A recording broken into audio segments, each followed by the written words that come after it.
Who is the fastest self-made billionaire ever? While it took Warren Buffett 55 years to join the Billionaires Club, Jay Walker literally did it in less than a year.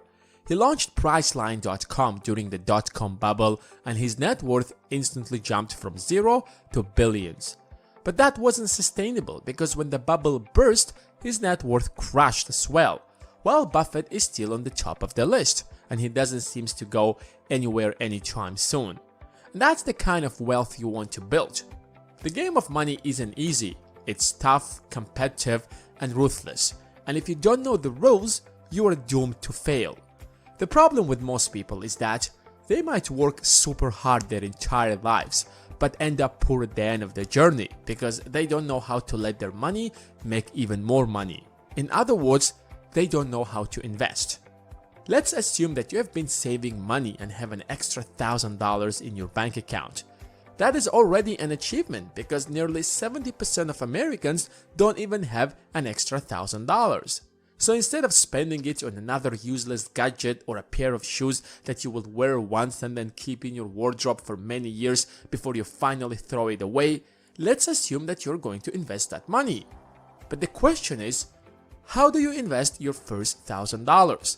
Do you invest it in real estate or the stock market? What kind of stocks do you buy? Is $1,000 enough to start investing? We're going to answer all of these questions and many more. So give this video a thumbs up and let's get started.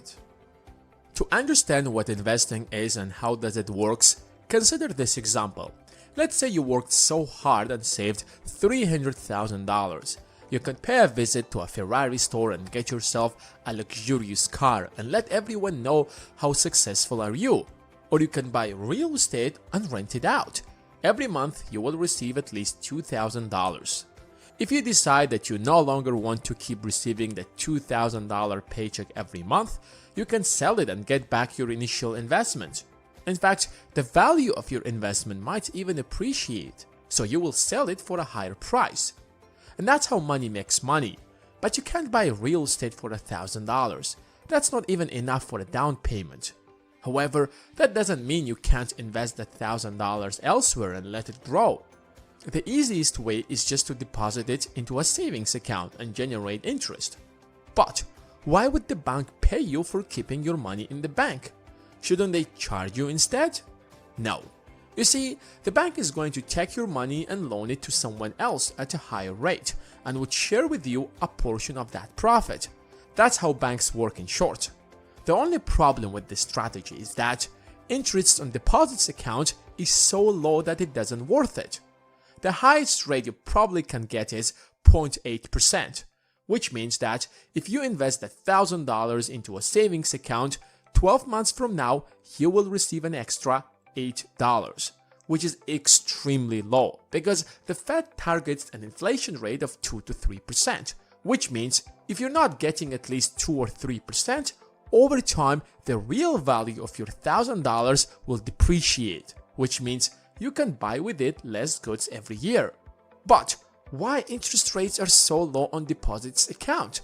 Because interest rates in general are low this year, since the pandemic forced the Fed to lower them to encourage everyone to borrow money and spend. A year or two from now, once we get out of this recession, the Fed will increase interest rates to 1 or 2 or even 3%, which means interest rates on savings accounts will rise as well. Your second option is to buy government bonds. A government bond is a security that's issued by the government to raise money to support government spending. Say the government wants to build a school, but it doesn't have the money to do that, so it issues an IOU, a piece of paper that says whoever owns this security is owed this much of money plus interest by the US government. Of course, this is an oversimplified example, but that's the point in short.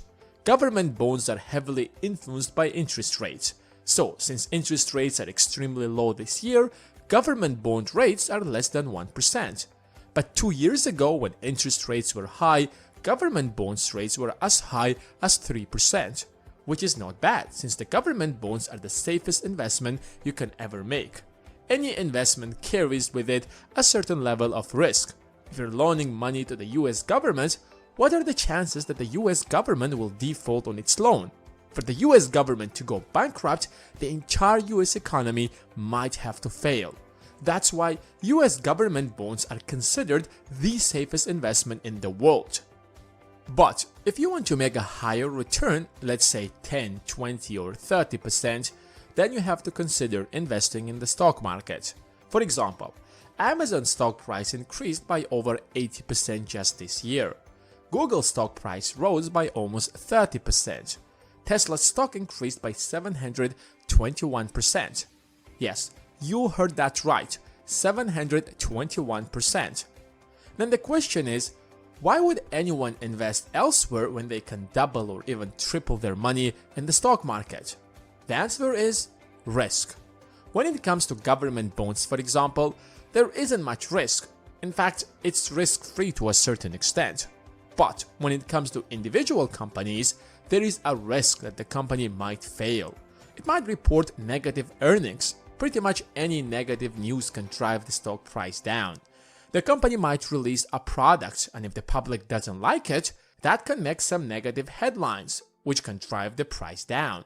So, with higher returns comes more risk.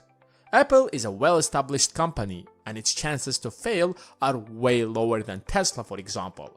But it also has less room to grow than Tesla. That's why Tesla grew by 721% this year, but Apple by just 70%. What you have to determine for yourself is how much risk you can take without going nuts. If that $1,000 is all that you have left, maybe risking it all isn't the wisest option, because if things turn south, you can end up losing most of it. So one way investors minimize the risk in the stock market is by investing in an index. The most famous one is the S&P 500, which tracks top 500 US companies. So an index fund would basically invest in these top 500 US companies. Some of these companies will definitely fail, but others will grow. Judging by historical data, the average return rate for the S&P 500 since the 1920s was around 10%. This means buying a share of these index funds means you're buying a tiny share in the top 500 US companies. My three top favorite index funds are VOO or Vanguard 500 Index Fund, QQQ, an index fund by Invesco, and Fidelity Zero Total Market Index Fund. All of them are great and invest in pretty much the exact same companies. But how do you buy shares in these index funds? I mean, where do you start? First, you need to find a broker, someone who is qualified to sell you stocks. In the past, it was always someone. You had to pick your phone and call him and ask him to sell you some shares. Remember the Wolf of Wall Street? He would spend his entire day calling people and try to sell them worthless stocks. But thank God we are in 2020 and things are much better and easier. Brokerage firms created apps so that you can buy shares from the comfort of your smartphone, such as Robinhood, Webull, and so on. All you have to do is that download one of these apps and sign up, and you can start investing right away. In fact, if you use the link below to open a Webull account, you will get 2 free stocks. Just a disclaimer, it's an affiliate link, but you're going to get your 2 free stocks. Isn't that amazing? That's a good way to start, I would say. Check the link in the description. I tried my best to make this video as simple as possible so that whoever wants to start investing can start right away. Often what happens is that you want to start investing, but you have a million questions and you start googling this and that and get exhausted after some time, and then you just give up and try again a few months later maybe. So I try to answer all of your questions here in this short video. So if you have found this video helpful, make sure to give it a thumbs up. And if you're new around here, then subscribe and turn on your notifications. Thanks for watching, and until next time.